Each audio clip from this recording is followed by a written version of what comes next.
السلام علیکم جی، welcome to my channel audio books by Sawera. السلام علیکم، کیسے ہیں آپ سب لوگ؟ امید کرتی ہوں سب خیریت سے ہوں گے۔ عنکبوت از قلم نور راجپوت، ایپیسوڈ نمبر 108۔ چلیے اسٹارٹ کرتے ہیں۔ ستمبر کی وہ آخری بھیگی رات اپنے پیچھے ایک قیامت خیز خاموشی چھوڑ گئی تھی۔ جب اگلی صبح سورج نکلا تو لاہور کا آسمان شفاف نیلا تھا، جیسے کل رات یہاں کوئی طوفان آیا ہی نہ ہو۔ لان میں کھڑے پودے بارش میں دھل کر نکل گئے تھے اور گیلی مٹی کی سوندھی مہک اب بھی فضا میں باقی تھی، مگر فجر کے لیے وہ رات اپنے ساتھ اس کی دنیا کے سارے رنگ بہا کر لے گئی تھی۔ اس کی زندگی کا آسمان اب گہرا سیاہ اور بے ستارہ تھا۔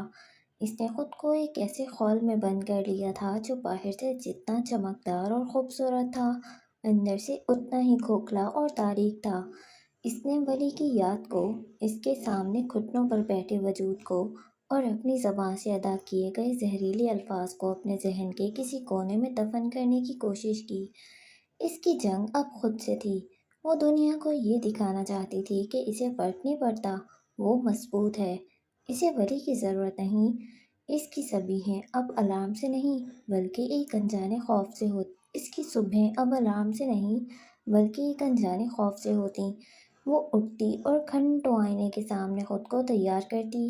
دنیا کے مہنگے ترین برانڈز کے لباس اس کے بدن کی زینت بنتے، اس کا میک اپ ایک مہارت سے ہوتا، ایک ایسا ماسک جو اس کی ہیزل آنکھوں کے خلا کو، اس کی روح کی ویرانی کو چھپا سکے۔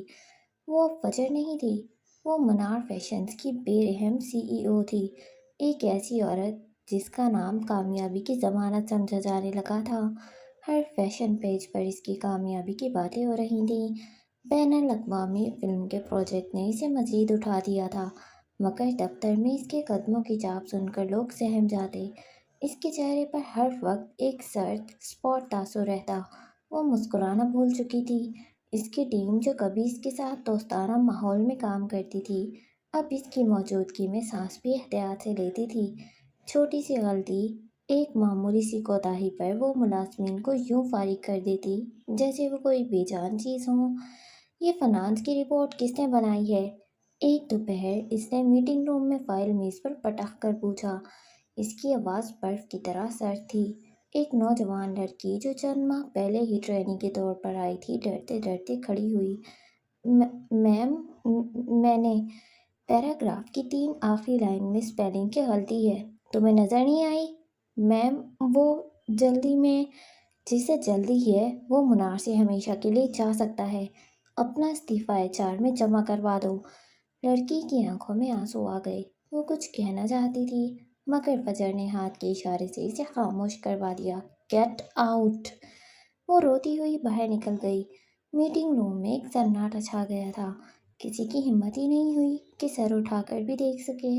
اس کا سیف ہیون جا چکا تھا، اب اس سے کوئی کیسے محفوظ رہ پاتا؟ وہ سب کو خود سے دور کر رہی تھی۔ ارسل نے کئی بار اس سے رابطے کی کوشش کی، ریسیپشن پر فون آتے۔ منازع، اگر دوبارہ اس شخص کی کال میرے آفس تک آئی تو تم منار سے باہر جاؤ گی۔ اس نے ریسیپشنسٹ کو تنبیہ کی۔ اس نے ارسل کی خود تک پہنچنے کی ساری کوششیں ناکام بنا دیں۔ اکتوبر کا مہینہ اپنی تمام تر سماجی تقریبات کے ساتھ گزر رہا تھا۔ وہ ہر تقریب کی جان ہوتی، وہ جہاں جاتی کیمروں کی چکا چوند اس کا تعاقب کرتی، لوگ اسے حسرت سے دیکھتے، اس کی خوبصورتی، اس کے اعتماد اور اس کی کامیابی پر رشک کرتے۔ وہ کسی ملکہ کی طرح محفل میں داخل ہوتی، اس کا لباس اور انداز سب کو مبہوت کر دیتا، مگر اس ہجوم میں بھی وہ تنہا تھی۔ اس کی آنکھیں بے اختیار ہر نئے داخل ہونے والے چہرے کو کھوجتی، وہ ہر لمبے قد والے شخص میں اسے تلاش کرتی۔ کسی کی پشت بھی ویسی لگتی تو اس کا دل ایک لمحے کو دھڑک کر رہ جاتا۔ وہ ایڈنبرا کے شہزادے کو لاہور کے ہر کونے میں ڈھونڈ رہی تھی۔ وہ ہر اس جگہ جاتی جہاں اس کے ہونے کا ذرا سا بھی امکان ہوتا، مگر وہ کہیں نہیں تھا۔ اسے جیسے زمین نکل گئی ہو یا آسمان کھا گیا ہو۔ وہ ایسے غائب ہوا تھا جیسے کبھی تھا ہی نہیں۔ اس نے کہا تھا، میں گیا تو واپس نہیں آؤں گا، اور وہ واقعی واپس نہیں آیا تھا۔ اس کی کامیابیوں کا گراف بلند سے بلند تر ہوتا جا رہا تھا۔ ایک مشہور بین الاقوامی بزنس میگزین نے اسے سر وقت پر جگہ دی، ایشیا کی ابھرتی ہوئی فیشن ڈیزائنر کے خطاب کے ساتھ۔ مبارکباد کے پیغامات اور پھولوں کے گلدستوں سے اس کا دفتر بھر گیا، مگر اس کامیابی میں وہ خوشی نہیں تھی، وہ سکون نہیں تھا جو وہ چاہتی تھی۔ اس سب کا کیا مطلب تھا؟ اگر وہ شخص اس کی خوشی میں شریک نہیں تھا جس کے لیے وہ یہ سب کچھ جیتنا چاہتی تھی۔ اس کی آنکھوں سے آنسو جیسے خشک ہو چکے تھے۔ وہ راتوں کو جاگتی، چھت کو گھورتی رہتی۔ وہ بھاگ کر کہاں آ گئی تھی؟ ایک ایسی کامیابی کے صحرا میں جہاں دور دور تک تنہائی کے سوا کچھ نہیں تھا۔ اکتوبر کا آخری ہفتہ تھا۔ وہ ایک چیریٹی گالا میں تھی۔ اس نے سیاہ رنگ کا ایک شاہکار لباس پہنا ہوا تھا۔ وہ ہمیشہ کی طرح بے حد حسین لگ رہی تھی، مگر اس کی آنکھیں ویران تھیں۔ وہ اسٹیج پر کھڑی اپنی کمپنی کی طرف سے ایک بڑی رقم کا چیک عطیہ کر رہی تھی۔ تالیوں کی گونج میں اسے اپنا وجود خالی خالی لگا۔ تقریب کے بعد وہ اپنی گاڑی میں بیٹھی۔ ڈرائیور نے گھر کا راستہ لیا۔ راستے میں ایک جگہ ٹریفک جام تھا۔ اس نے بے دھیانی میں باہر دیکھا۔ سڑک کے کنارے ایک بک اسٹور تھا۔ شیشے کے پار اسے ایک شخص کھڑا نظر آیا جس کی پشت اس کی طرف تھی۔ وہی قد، وہی بال، وہی انداز۔ اس کی سانس ایک پل کو رک گئی۔ اس نے بے اختیار گاڑی کا دروازہ کھولنا چاہا، مگر تبھی اس شخص نے پلٹ کر دیکھا۔ وہ کوئی اور تھا، ایک اجنبی۔ ایک شدید مایوسی نے اسے اپنی لپیٹ میں لے لیا۔ وہ واقعی اندھی ہو گئی تھی۔ اسے ہر شخص میں ولی نظر آتا تھا۔ گھر پہنچ کر وہ سیدھا اپنے کمرے میں آ گئی۔ اماں سے بات کرنا چھوڑ دی تھی، وہ انہیں دیکھتی بھی نہیں تھی۔ ان کے لفظوں نے اسے دوبارہ ادھیڑ دیا تھا۔ کمرے میں پہنچ کر وہ قیمتی لباس اتارا اور آئینے کے سامنے کھڑی ہو گئی۔ میک اپ کے پیچھے چھپا چہرہ اب عیاں تھا، آنکھیں سوجی ہوئیں، ہونٹ خشک اور رنگت زرد۔ وہ عورت جسے دنیا کامیابی کی دیوی سمجھتی تھی، وہ تو محبت میں ہاری ہوئی ایک عام لڑکی تھی۔ اچانک مہینوں سے رکا ہوا آنسوؤں کا سیلاب ٹوٹ پڑا۔ وہ فرش پر بیٹھتی چلی گئی۔ اس کے اندر کا سارا ضبط، سارا غرور، سارا دکھ آنسوؤں کے راستے بہنے لگا۔ وہ پھوٹ پھوٹ کر رو رہی تھی۔ کیسی ہو جانم؟ میں تم سے محبت کرتا ہوں۔ تم میرا گھر ہو فجر، مجھے بے گھر مت کرو۔ ولی کے الفاظ ہتھوڑوں کی طرح اس کے دل پر برس رہے تھے۔ وہ چیخنا چاہتی تھی، اسے بتانا چاہتی تھی کہ وہ اس کے بنا مر رہی تھی۔ اسے بتانا چاہتی تھی کہ اس کے چہرے کے نشان سے اسے عشق ہو گیا تھا۔ اسے بتانا چاہتی تھی کہ وہ اس کے سامنے جھکا ہوا اچھا نہیں لگتا، مگر اب بہت دیر ہو چکی تھی۔ وہ رات بھر وہیں فرش پر پڑی روتی رہی۔ اس نے اللہ کا انعام ٹھکرا دیا تھا، پھر کیسے وہ سکون سے رہ پاتی؟ اکتوبر کا مہینہ ختم ہو چکا تھا اور اپنے پیچھے ایک ایسی فجر کو چھوڑ گیا تھا جو کامیابی کی چوٹی پر کھڑی تھی، مگر روح کی گہرائیوں میں بالکل تنہا اور ٹوٹی ہوئی تھی۔ وہ ایسی عنکبوت تھی جس کا جال مکمل ہو چکا تھا اور وہ اس میں خود ہی قید ہو کر رہ گئی تھی۔ لاہور کی فضا میں دھند کی چادر پھیلنے لگی تھی، مگر فجر کے اندر کی دھند اور گہری ہوتی جا رہی تھی۔ اس نے خود کو سب سے کاٹ لیا تھا۔ فون کی گھنٹی بجتی رہی، مگر وہ اسے اٹھاتی نہیں۔ میسیجز کے نوٹیفیکیشنز آتے، مگر وہ انہیں دیکھ کر بھی نظر انداز کر دیتی۔ فلک بےتاب تھی کہ اس سے رابطہ کرے۔ وہ جانتی تھی کہ فجر اندر سے کس کرب سے گزر رہی تھی۔ وجاہت عالمگیر کی خراب طبیعت کی وجہ سے وہ واپس نہیں آ پائی تھی، مگر لاہور میں ہونے والے واقعات کی خبر اسے مل چکی تھی۔ اسے معلوم تھا فجر کس حال میں ہوگی۔ فلک نے اسے مسلسل پیغامات بھیجے۔ اس کی آواز میں التجا تھی، محبت تھی اور غصہ بھی۔ میری بات سنو فجر، ایک پیغام میں لکھا تھا، مجھ سے بات کرو۔ ایک اور پیغام اس کے فون کی اسکرین پر چمکا، پھاڑ میں جائے رئیس، پھاڑ میں جائے منار۔ اس کا غصہ اس کے الفاظ سے عیاں تھا۔ یہ خاندان، یہ دشمنی، مجھے فرق نہیں پڑتا، ہم ساتھ رہیں گے۔ اس نے اسے یقین دلانا چاہا، جیسے وہ اب بھی اس کے فیصلے کو بدل سکتی تھی۔ میں تمہیں نہیں چھوڑ سکتی۔ یہ پیغام اس کی بے بسی اور محبت کا اظہار تھا۔ خود کے اور ہمارے ساتھ ظلم مت کرو۔ فلک نے اسے سمجھانے کی کوشش کی، پلیز مجھ سے بات کرو، آخری پیغام اس کی آواز لرزتی ہوئی محسوس ہوتی تھی۔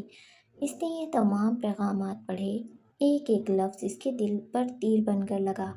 اسے فلک کی محبت اور فکر محسوس ہو رہی تھی، مگر اس کے اندر ایک دیوار کھڑی ہو چکی تھی، ایک ایسی دیوار جو اس نے خود تعمیر کی تھی۔ وہ جانتی تھی کہ فلک صحیح کہہ رہی ہے، مگر وہ اس وقت کسی سے بات کرنے کے قابل نہیں تھی۔ اس کے پاس کوئی جواب نہیں تھا، اس نے سب کچھ گنوا دیا تھا، اور اب وہ اس نقصان کے بوجھ تلے دب چکی تھی۔ اس نے فون ایک طرف رکھ دیا اور چھت کو گھورنے لگی۔ فلک کی باتیں اس کے کانوں میں گونج رہی تھی، ہم ساتھ رہیں گے، لیکن کیسے، جب اس نے خود ہی اپنے ہاتھوں سے سب کچھ تباہ کر دیا تھا۔ ولی چلا گیا تھا، اور اس کے ساتھ ہی اس کی زندگی کے سارے رنگ بھی۔ اب وہ صرف ایک خالی خول تھی، ایک کامیاب سی ای او جس کی روح ویران تھی۔ اب وہ ساتھ کیسے رہ سکتے تھے؟ اکتوبر کا مہینہ اپنے تمام تر دکھوں اور تنہائیوں کے ساتھ رخصت ہو چکا تھا۔